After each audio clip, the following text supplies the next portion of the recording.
ये जो सत्संग जो धारा दीक्षा जो मूल मंत्र ये दीक्षा सत्संग जीवन भितर दीक्षा नहीं सत्संग आश्रय भितर पहुंची आम जीवन में आमर है कौन आम जीवन में आमर दीक्षा पर ठारू आज पर्यंत आमे कौन अनुभव कले संक्षेप में मो जीवन किसी अनुभूति आप 1978 मसीह ठाकुर सब दीक्षा ग्रहण कली शिशु बड़दा जन्म उत्सव नवम मास पड़े से तो भुवनेश्वर ब्रह्मपुर गिरी रोड सत्संग केन्द्र थाए खूब कतिपय भक्त बड़ हेले 10-20 लोक भर थाए अचानक मुझे प्रथम चाकरी आरंभ है छत्र लेने से चाकरी करे हठात रेकर्ड सेक्शन थी कतिपय गुरु भाई 100 लोक जन आसी मत नहीं गले चलन दादा जा भाई जी सत्संग मिलवा कल सत्संग कली सत्संग बस दीक्षा नेली दीक्षा कौन मुझे जानी दीक्षा तो नेली दीक्षा नेली 5 वर्ष इष्टपूजा कली ठाकुर विग्रह धरली आसिक छत्र पड़े बस से दिन पर ठारू ठाकुर बेग धरी नाम करी 5 वर्ष इष्टदी मो जीवन प्रथम धारा आरंभ हो चाकरी आरंभ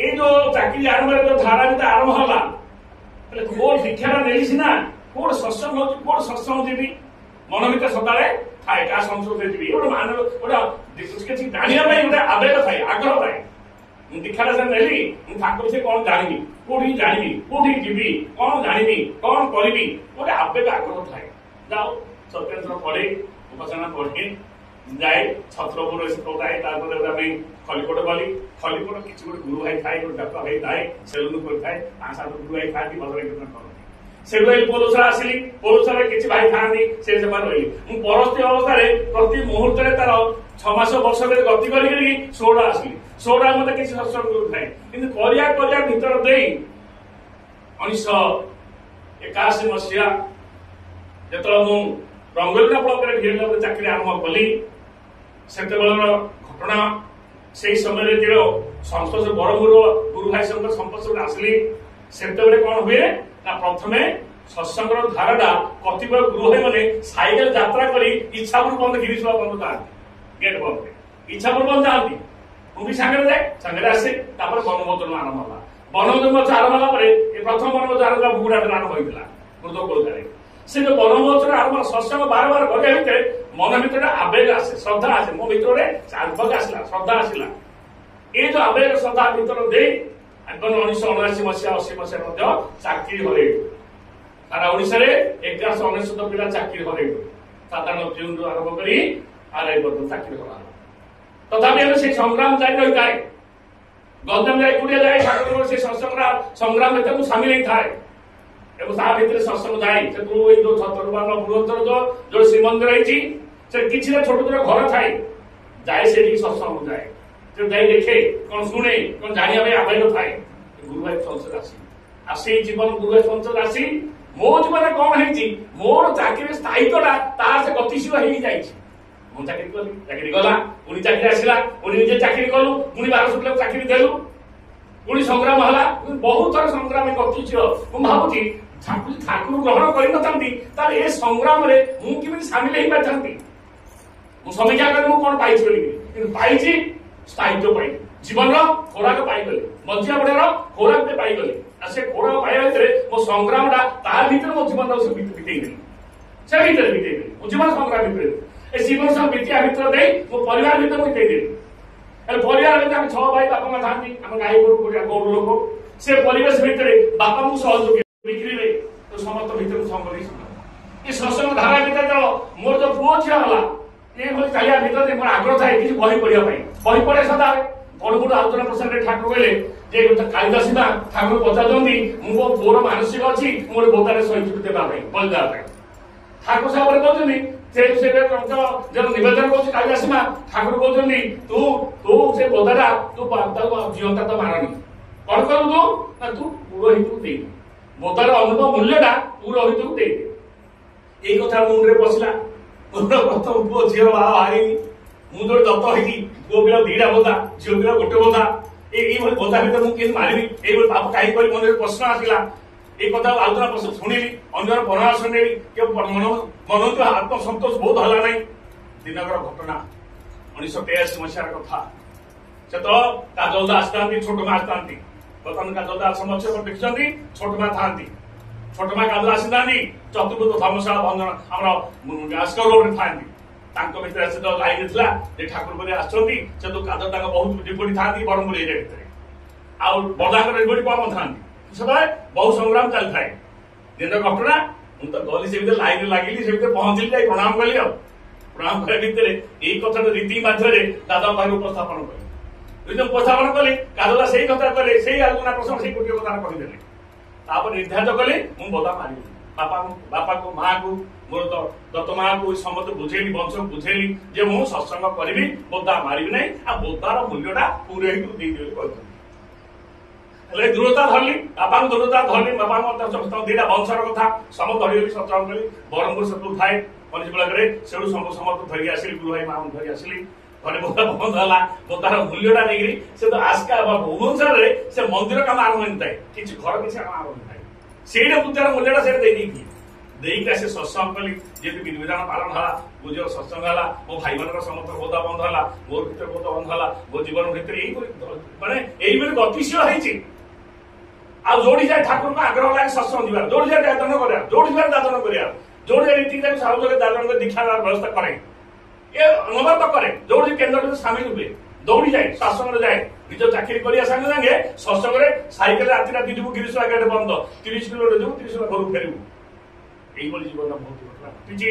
পড়িয়া ভিতরে ମୁଁ କହିବାର ଉଦ୍ଦେଶ୍ୟ ହେଲା ପ୍ରତି ଷ୍ଟେପରେ ଯୋଉ ସତ୍ସଙ୍ଗର ଯୋଉ ଆଶୟଟା ମୋ ଭିତରେ ଜନ୍ମିଲା, ମୋର ପ୍ରତ୍ୟେକ ଜିନିଷ ତାହା ସେ ସଂଗଠନ ହେଇଗଲା। ଚାକିରି ପାଇନଥିଲି, ଚାକିରି ପାଇଲି।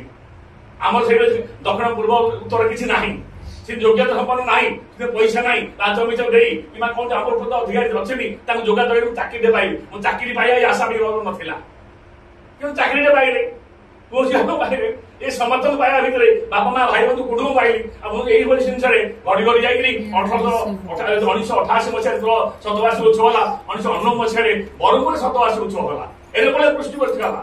ସେତେବେଳେ ମୋ ବାପା ମା ଭାଇ ବନ୍ଧୁ ସମସ୍ତେ ନେଇଥିଲି, ଆଉ ସେଠି ବସେଇଥିଲି, ଆଉ ସମସ୍ତେ ଦୀକ୍ଷା ନେଇଥିଲେ, ଉତ୍ସବ ଆରମ୍ଭ କରିଥିଲି। ମୁଁ ସେତେବେଳେ ବିଶ୍ୱାସ ନେଇଥାଏ।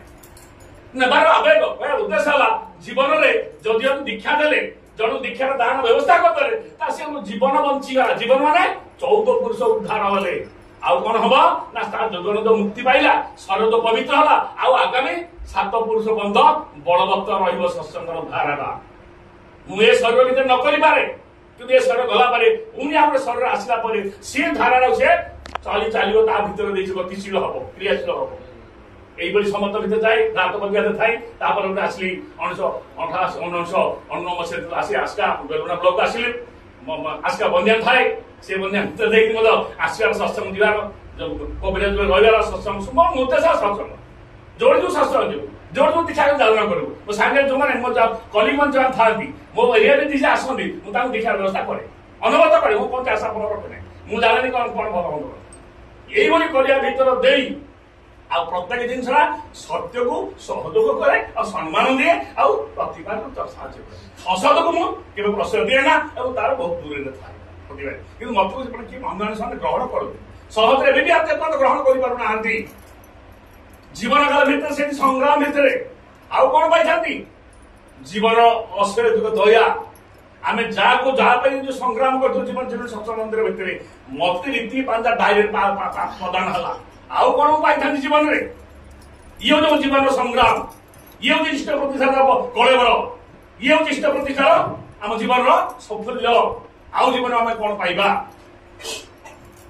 ଆସନ୍ତୁ, ସମୟ ହେଲାଣି। ୟାର ବହୁ ଘଟଣା ମିଳି ଅଛି, କହିଲେ ଗୋଟେ ବିରାଟ ଆକାର 100 ପୃଷ୍ଠା ଯିବ, କିନ୍ତୁ ସରିବନି, ଅନୁଭୂତିର କଥା ସରିବନି। ଆପଣମାନଙ୍କୁ ଅନୁରୋଧ କରେ, ବର୍ତ୍ତମାନ ଯୋଉ ପରିସ୍ଥିତି ହେଇଛି, ଆଗାମୀ ଯୋଉ ପରିବେଶ ସୃଷ୍ଟି ହେବାକୁ ଯାଉଛି, ବର୍ତ୍ତମାନ ପରିବାର ଆମେ ଯୋଉ ସଂସାର କରିଛେ, ଏ ଯୋଉ ବିଭିନ୍ନ ପ୍ରକାର ମାନେ ବିଭିନ୍ନ ପ୍ରକାର ରୋଜଗାର କ୍ଷମ କରିବା ପାଇଁ, ବଞ୍ଚିବା ବଢିବା ପାଇଁ ଯୋଉ ଯୋଜନା କରିଛେ, ଏ ଯୋଜନାକୁ ସଫଳ ରୂପାୟନ କରିବା ପାଇଁ ହେଲେ, ପରିବାରକୁ ବଞ୍ଚିବା ହେଲେ, ଭବିଷ୍ୟତ ପିଢି ସୁନ୍ଦର ପିଢିରେ ତିଆରି କରିବା ହେଲେ ଏକମାତ୍ର ପାଥ ହେବ ସତ୍ସଙ୍ଗ ଧାରା। এই ସତ୍ସଙ୍ଗ ଧାରା, ଏ ମଧୁ ଚକ୍ରରେ ଆପଣ ଯେତେ ପ୍ରକାର ସାମିଲ ହେବେ, ଯେତେ ପ୍ରକାର ଆପଣ ଭିତରେ ସହଯୋଗ ସାମିଲ ହେବେ, ନିଜକୁ ନିଜ ଚଳିତାନ୍ତର ଜୀବନ ବଳି ଦେବେ, ଯେଭଳି ଜୀବନ ବଳି ଦେବେ ସେଇଭଳି ଜୀବନ ଲାଭ କରିବେ। ଯିଏ ପ୍ରେମ ପାଇଁ ଜୀବନ ଦାନ କରେ ସେ ପ୍ରେମୀର ଅଧିକାରୀ ହେଇଯାଏ।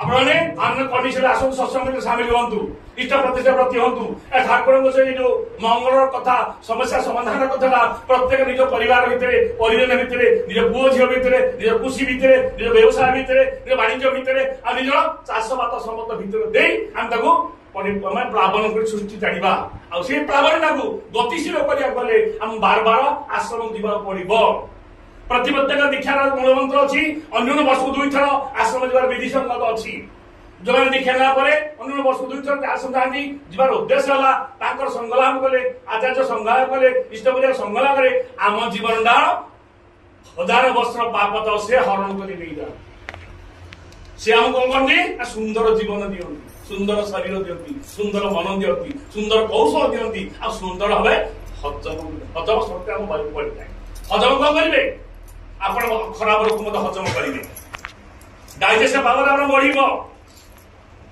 जमी असंगति लोक असोचना लोक विद्रुप लोक कृत्रिम लोक आप से लोक साधन ग्रहण करेंगे आ तो हजम शक्ति बढ़ नाम भर सी आम जिते आलोक पाखे आलोकित हुए आम जिते लोक पाखे बार्ता नहीं पहुंचा नाम नहीं पहुंचा धारा नहीं पहुंचा भितर से आलोकित हम चोर प्रकृति भितर चोर बहिबारे अंतर देवता कि चोर नुह अंतर देवता चोर नुह आम अंतर देवता निष्ठा से नाम कर अंतर भर तार भर अंतर देवता माने उद्गलित हम तार जो प्रवृत्ति नष्ट हम निवृत्ति गति कर सी भल हम तार वंश भल हम तार पढ़ापढ़ी भल हम समस्त भल हम आसतु ये मधुचक्र भितर जीवन को उपभोग कर चाहूचे वंश को उपभोग कर चाहूचे निज कृषि को उपभोग कर चाहूचे निज चाकरी को उपभोग करते आसतु धारा जा नियमित प्रार्थना करवा नियमित इष्टबुद्धि करवा नियमित सत्संग जा नियमित आचार्य संलाप करवा और नियमित आचार्य निर्देश परिपालन करवा